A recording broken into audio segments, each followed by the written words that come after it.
The Life of Julius Caesar by Gaius Suetonius Tranquillus. Part 3. He rode a very remarkable horse, with feet almost like those of a man, the hoofs being divided in such a manner as to have some resemblance to toes. This horse he had bred himself, and the soothsayers having interpreted these circumstances into an omen that its owner would be master of the world, he brought him up with particular care, and broke him in himself, as the horse would suffer no one else to mount him. A statue of this horse was afterwards erected by Caesar's order before the temple of Venus Genetrix. He often rallied his troops, when they were giving way, by his personal efforts, stopping those who fled, keeping others in their ranks, and seizing them by their throat turned them towards the enemy. Although numbers were so terrified that an eagle-bearer, thus stopped, made a thrust at him with a spearhead, and another, upon a similar occasion, left the standard in his hand. The following instances of his resolution are equally, and even more remarkable. After the battle of Pharsalia, having sent his troops before him into Asia, as he was passing the straits of the Hellespont in a ferryboat, he met with Lucius Cassius, one of the opposite party, with 10 ships of war, and so far from endeavoring to escape, he went alongside his ship, and calling upon him to surrender, Cassius humbly gave him his submission. At Alexandria, in the attack of a bridge, being forced by a sudden sally of the enemy into a boat, and several others hurrying in with him, he leaped into the sea, and saved himself by swimming to the next ship, which lay at the distance of 200 paces, holding up his left hand out of the water, for fear of wetting some papers which he held in it, and pulling his general's cloak after him with his teeth, lest it should fall into the hands of the enemy. He never valued a soldier for his moral conduct or his means, but for his courage only, and treated his troops with a mixture of severity and indulgence, for he did not always keep a strict hand over them, but only when the enemy was near. Then indeed he was so strict a disciplinarian, that he would give no notice of a march or a battle until the moment of action, in order that the troops might hold themselves in readiness for any sudden movement, and he would frequently draw them out of the camp without any necessity for it, especially in rainy weather and upon holidays. Sometimes, giving them orders not to lose sight of him, he would suddenly depart by day or by night, and lengthen the marches in order to tire them out, as they followed him at a distance. When at any time his troops were dispirited by reports of the great force of the enemy, he rallied their courage, not by denying the truth of what was said, or by diminishing the facts, but, on the contrary, by exaggerating every particular. Accordingly, when his troops were in great alarm at the expected arrival of King Juba, he called them together, and said, "I have to inform you that in a very few days the king will be here, with 10 legions, 30,000 horse, 100,000 light-armed foot, and 300 elephants. Let none of you, therefore, presume to make further inquiry, or indulge in conjectures, but take my word for what I tell you, which I have from undoubted intelligence. Otherwise I shall put them aboard an old crazy vessel, and leave them exposed to the mercy of the winds, to be transported to some other country." He neither noticed all their transgressions, nor punished them according to strict rule. But for deserters and mutineers he made the most diligent inquiry, and their punishment was most severe. Other delinquencies he would connive at. Sometimes, after a great battle ending in victory, he would grant them a relaxation from all kinds of duty, and leave them to revel at pleasure, being used to boast that his soldiers fought nothing the worse for being well oiled. In his speeches, he never addressed them by the title of soldiers, but by the kind of phrase of fellow soldiers, and kept them in such splendid order that their arms were ornamented with silver and gold, not merely for parade, but to render the soldiers more resolute to save them in battle and fearful of losing them. He loved his troops to such a degree that when he heard of the defeat of those under Titurius, he neither cut his hair nor shaved his beard, until he had revenged it upon the enemy, by which means he engaged their devoted affection and raised their valor to the highest pitch.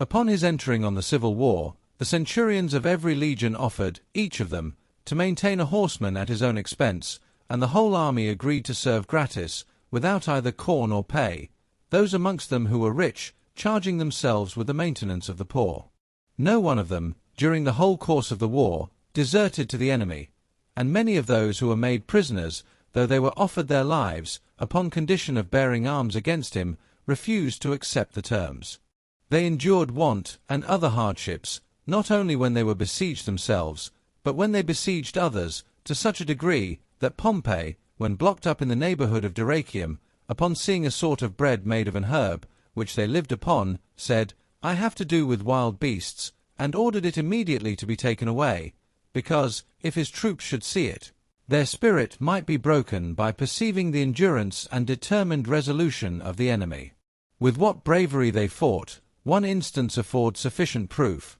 which is, that after an unsuccessful engagement at Dyrrhachium, they called for punishment, insomuch that their general found it more necessary to comfort than to punish them. In other battles, in different quarters, they defeated with ease immense armies of the enemy, although they were much inferior to them in number. In short, one cohort of the 6th Legion held out a fort against 4 legions belonging to Pompey during several hours, being almost every one of them wounded by the vast number of arrows discharged against them, and of which there were found within the ramparts 130,000. This is no way surprising, when we consider the conduct of some individuals amongst them, such as that of Cassius Sceva, a centurion, or Caius Acilius, a common soldier, not to speak of others. Sceva, after having an eye struck out, being run through the thigh and the shoulder, and having his shield pierced in 120 places, maintained obstinately the guard of the gate of a fort, with the command of which he was entrusted. Acilius, in the sea fight at Marseilles, having seized a ship of the enemy's with his right hand, and that being cut off, in imitation of that memorable instance of resolution in Cynegeirus amongst the Greeks, boarded the enemy's ship, bearing down all before him with the boss of his shield. They never once mutinied during all the 10 years of the Gallic War, but were sometimes refractory in the course of the civil war. However, they always returned quickly to their duty, and that not through the indulgence, but in submission to the authority, of their general. For he never yielded to them when they were insubordinate, but constantly resisted their demands. He disbanded the whole 9th Legion with ignominy at Placentia, although Pompey was still in arms, and would not receive them again into his service, until they had not only made repeated and humble entreaties, but until the ringleaders in the mutiny were punished. When the soldiers of the 10th Legion at Rome demanded their discharge and rewards for their service, with violent threats and no small danger to the city, although the war was then raging in Africa, he did not hesitate, contrary to the advice of his friends, to meet the legion and disband it. But addressing them by the title of Quirites, instead of soldiers, he by this single word so thoroughly brought them round and changed their determination, that they immediately cried out they were his soldiers, and followed him to Africa, although he had refused their service. He nevertheless punished the most mutinous among them, with the loss of 1/3 of their share in the plunder, and the land destined for them. In the service of his clients, while yet a young man, he evinced great zeal and fidelity. He defended the cause of a noble youth, Macintha, against King Hyempsal, so strenuously, that in a scuffle which took place upon the occasion, he seized by the beard the son of King Juba, and upon Macintha's being declared tributary to Hyempsal, while the friends of the adverse party were violently carrying him off, he immediately rescued him by force, kept him concealed in his house a long time, and when, at the expiration of his praetorship, he went to Spain, he took him away in his litter. In the midst of his lictors bearing the fasces, and others who had come to attend and take leave of him. He always treated his friends with such kindness and good nature, that when Gaius Oppius, in travelling with him through a forest, was suddenly taken ill, he resigned to him the only place there was to shelter them at night, and lay upon the ground in the open air. When he had placed himself at the head of affairs, he advanced some of his faithful adherents, though of mean extraction, to the highest offices, and when he was censured for this partiality, he openly said, "Had I been assisted by robbers and cutthroats in the defence of my honour, I should have made them the same recompense." The resentment he entertained against any one was never so implacable that he did not very willingly renounce it when opportunity offered. Although Gaius Memmius had published some extremely virulent speeches against him, and he had answered him with equal acrimony, yet he afterwards assisted him with his vote and interest when he stood candidate for the consulship. When Gaius Calvus, after publishing some scandalous epigrams upon him, endeavoured to effect a reconciliation by the intercession of friends, he wrote to him, of his own accord, the first letter. And when Valerius Catullus, who had, as he himself observed, fixed such a stain upon his character in his verses upon Mamurra as never could be obliterated, he begged his pardon, invited him to supper the same day, and continued to take up his lodging with his father occasionally, as he had been accustomed to do. His temper was also naturally averse to severity in retaliation. After he had captured the pirates, by whom he had been taken, having sworn that he would crucify them, he did so indeed, but he first ordered their throats to be cut. He could never bear the thought of doing any harm to Cornelius Vegitus, who had dogged him in the night when he was sick and a fugitive, with the design of carrying him to Sulla, and from whose hands he had escaped with some difficulty by giving him a bribe. Philemon, his amanuensis, who had promised his enemies to poison him, he put to death without torture. When he was summoned as a witness against Publicus Clodius, his wife Pompeia's gallant, who was prosecuted for the profanation of religious ceremonies, he declared he knew nothing of the affair, although his mother Aurelia and his sister Julia gave the court an exact and full account of the circumstances. And being asked why then he had divorced his wife, "Because," he said, "my family should not only be free from guilt, but even from the suspicion of it."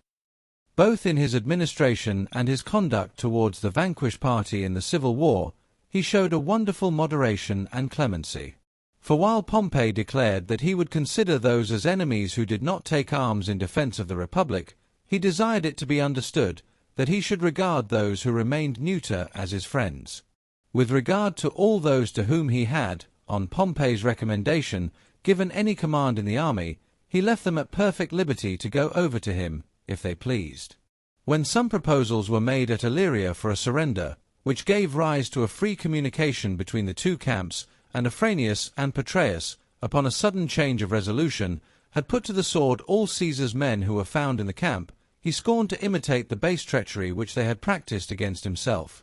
On the field of Pharsalia, he called out to the soldiers to spare their fellow citizens, and afterwards gave permission to every man in his army to save an enemy. None of them, so far as appears, lost their lives but in battle, excepting only Afranius, Faustus, and young Lucius Caesar, and it is thought that even they were put to death without his consent.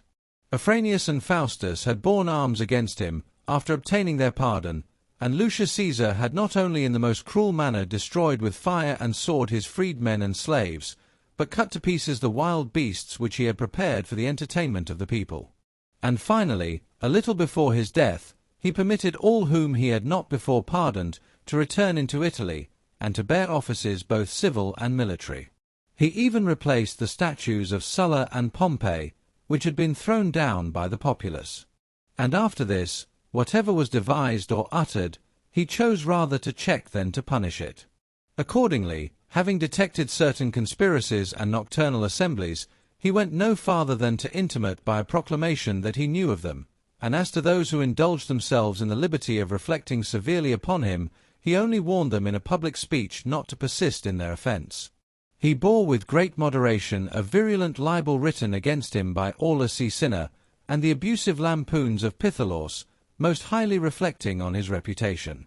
His other words and actions, however, so far outweigh all his good qualities, that it is thought he abused his power, and was justly cut off. For he not only obtained excessive honours, such as the consulship every year, the dictatorship for life, and the censorship, but also the title of emperor, and the surname of father of his country, besides having his statue amongst the kings, and a lofty couch in the theatre.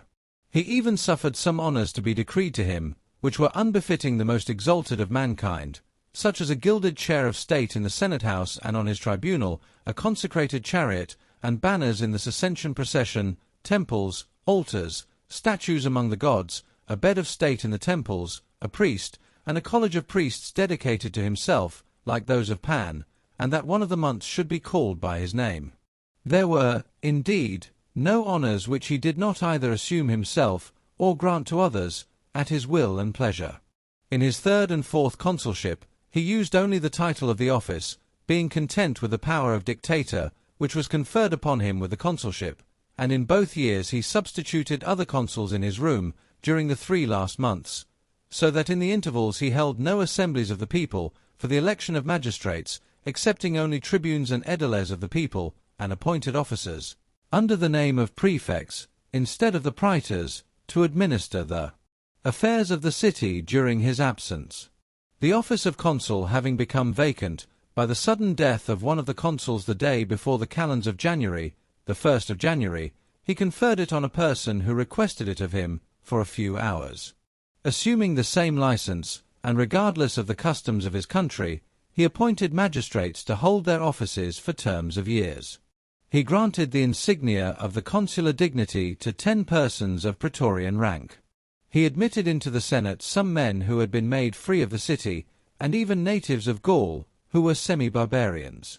He likewise appointed to the management of the mint and the public revenue of the state some servants of his own household, and entrusted the command of 3 legions, which he left at Alexandria, to an old catamite of his, the son of his freedman Rufinus.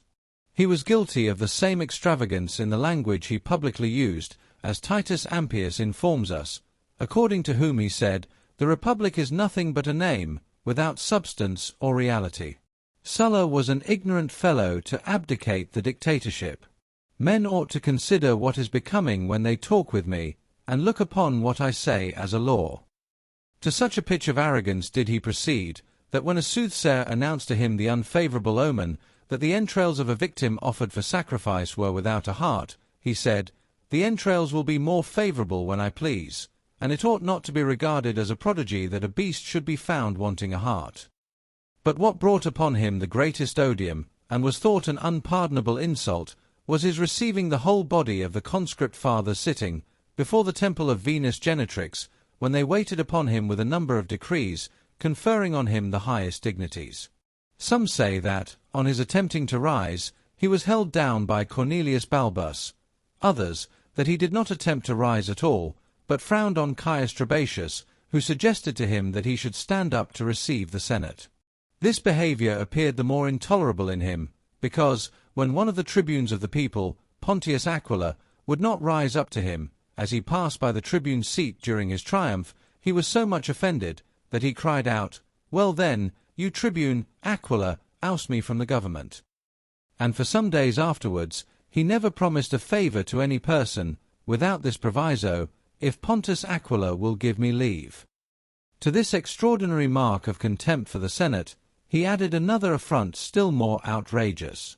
For when, after the sacred rites of the Latin festival, he was returning home, amidst the immoderate and unusual acclamations of the people, a man in the crowd put a laurel crown, encircled with a white fillet, on one of his statues, upon which the tribunes of the people, Epidius Marullus and Cececius Flavus, ordered the fillet to be removed from the crown, and the man to be taken to prison.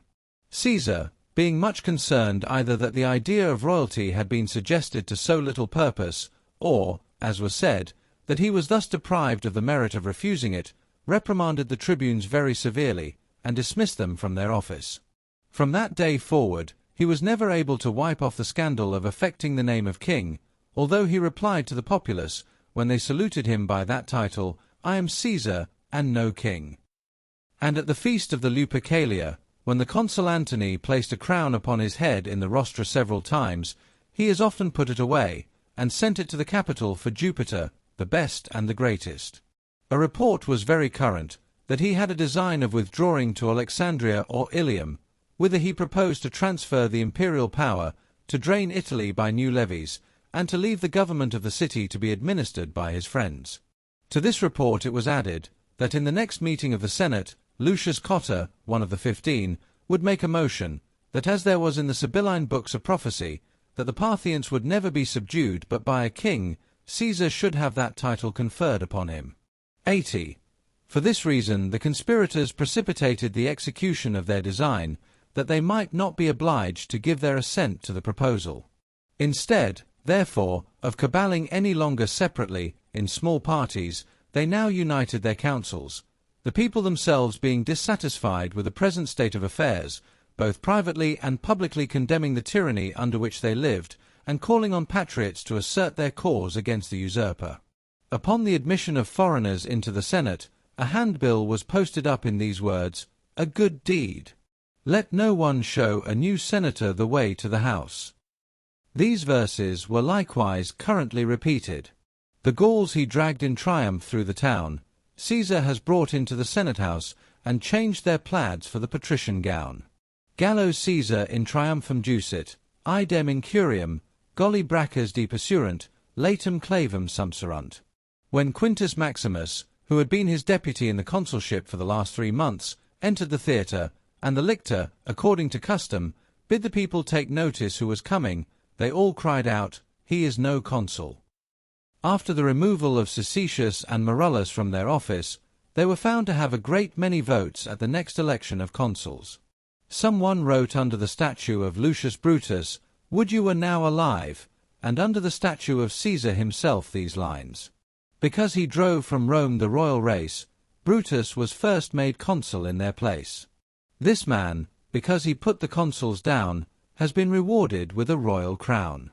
Brutus, quia regs egessit, consul primus factus ist, hic, quia consuls egessit, rex post remo factus estimated." About 60 persons were engaged in the conspiracy against him, of whom Caius Cassius, and Marcus and Decimus Brutus were the chief. It was at first debated amongst them whether they should attack him in the Campus Martius when he was taking the votes of the tribes, and some of them should throw him off the bridge, whilst others should be ready to stab him upon his fall, or else in the Via Sacra, or at the entrance of the theatre. But after public notice had been given by proclamation for the Senate to assemble upon the Ides of March, the 15th of March, in the Senate house built by Pompey, they approved both of the time and place as most fitting for their purpose. Caesar had warning given him of his fate by indubitable omens. A few months before, when the colonists settled at Capua, by virtue of the Julian law, were demolishing some old sepulchres, in building country houses, and were the more eager at the work, because they discovered certain vessels of antique workmanship, a tablet of brass was found in a tomb, in which Capys, the founder of Capua, was said to have been buried, with an inscription in the Greek language to this effect: "Whenever the bones of Capys come to be discovered, a descendant of Iulus will be slain by the hands of his kinsmen, and his death revenged by fearful disasters throughout Italy." Lest any person should regard this anecdote as a fabulous or silly invention, it was circulated upon the authority of Gaius Balbus, an intimate friend of Caesar's.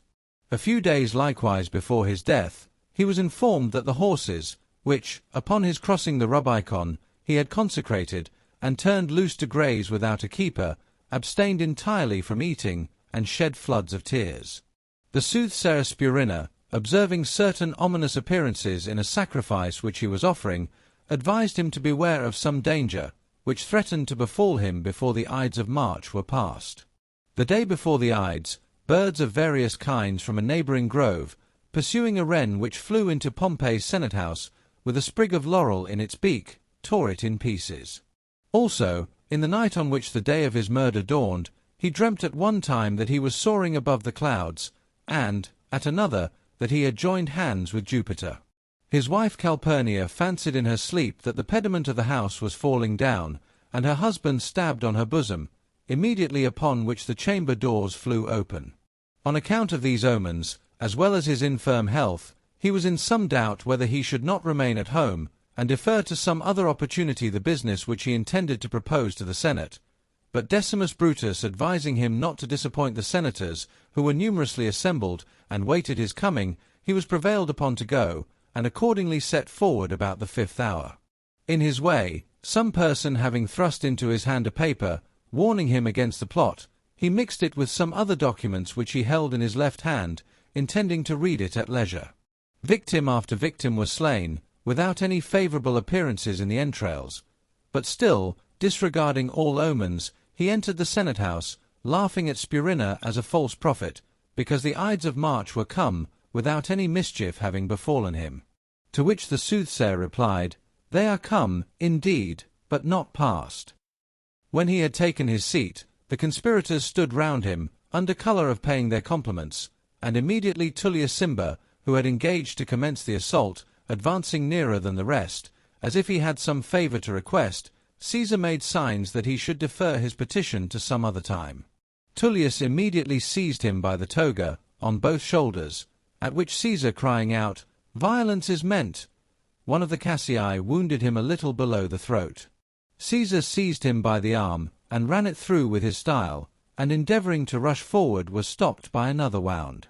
Finding himself now attacked on all hands with naked poniards, he wrapped the toga about his head, and at the same moment drew the skirt round his legs with his left hand, that he might fall more decently with the lower part of his body covered. He was stabbed with 23 wounds, uttering a groan only, but no cry, at the first wound, although some authors relate that when Marcus Brutus fell upon him, he exclaimed, "What?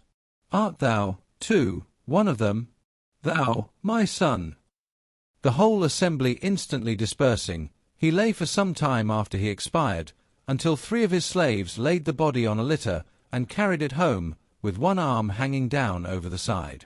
Among so many wounds, there was none that was mortal, in the opinion of the surgeon Antistius, except the second, which he received in the breast. The conspirators meant to drag his body into the Tiber as soon as they had killed him, to confiscate his estate and rescind all his enactments, but they were deterred by fear of Mark Antony and Lepidus, Caesar's master of the horse, and abandoned their intentions. At the instance of Lucius Piso, his father-in-law, his will was opened and read in Mark Antony's house. He had made it on the Ides 13th of the preceding September at his Lavican villa, and committed it to the custody of the chief of the Vestal Virgins. Quintus Tubero informs us that in all the wills he had signed, from the time of his first consulship to the breaking out of the civil war, Gnaeus Pompey was appointed his heir, and that this had been publicly notified to the army. But in his last will, he named 3 heirs, the grandsons of his sisters, namely, Caius Octavius for 3/4 of his estate, and Lucius Pinarius and Quintus Pedius for the remaining 1/4. Other heirs, in remainder, were named at the close of the will, in which he also adopted Caius Octavius, who was to assume his name, into his family, and nominated most of those who were concerned in his death among the guardians of his son, if he should have any, as well as Decimus Brutus amongst his heirs of the second order. Be bequeathed to the Roman people his gardens near the Tiber, and 300 sesterces each man. Notice of his funeral having been solemnly proclaimed, a pile was erected in the Campus Martius, near the tomb of his daughter Julia, and before the rostra was placed a gilded tabernacle on the model of the temple of Venus Genetrix, within which was an ivory bed, covered with purple and cloth of gold. At the head was a trophy, with the blood-stained robe in which he was slain. It being considered that the whole day would not suffice for carrying the funeral oblations in solemn procession before the corpse, directions were given for every one, without regard to order, to carry them from the city into the Campus Martius, by what way they pleased. To raise pity and indignation for his murder, in the plays acted at the funeral, a passage was sung from Pacuvius's tragedy, entitled The Trial for Arms. That ever I, unhappy man, should save wretches, who thus have brought me to the grave. And some lines also from Attilius's tragedy of Electra, to the same effect. Instead of a funeral panegyric, the consul Antony ordered a herald to proclaim to the people the decree of the Senate, in which they had bestowed upon him all honors, divine and human, with the oath by which they had engaged themselves for the defense of his person, and to these he added only a few words of his own.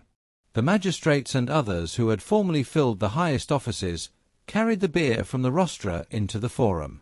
while some proposed that the body should be burnt in the sanctuary of the temple of Jupiter Capitolinus, and others in Pompey's senate house. On a sudden, 2 men, with swords by their sides and spears in their hands, set fire to the bier with lighted torches. The throng around immediately heaped upon it dry timbers, the tribunals and benches of the adjoining courts, and whatever else came to hand. Then the musicians and players stripped off the dresses they wore on the present occasion, taken from the wardrobe of his triumph at spectacles, rent them, and threw them into the flames. The legionaries, also, of his veteran bands, cast in their armour, which they had put on in honour of his funeral.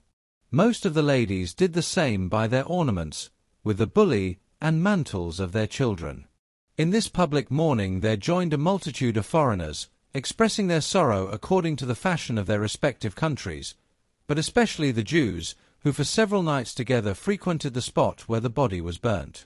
The populace ran from the funeral, with torches in their hands, to the houses of Brutus and Cassius, and were repelled with difficulty. Going in quest of Cornelius Cinna, who had in a speech, the day before, reflected severely upon Caesar, and mistaking for him Helvius Cinna, who happened to fall into their hands, they murdered the latter, and carried his head about the city on the point of a spear.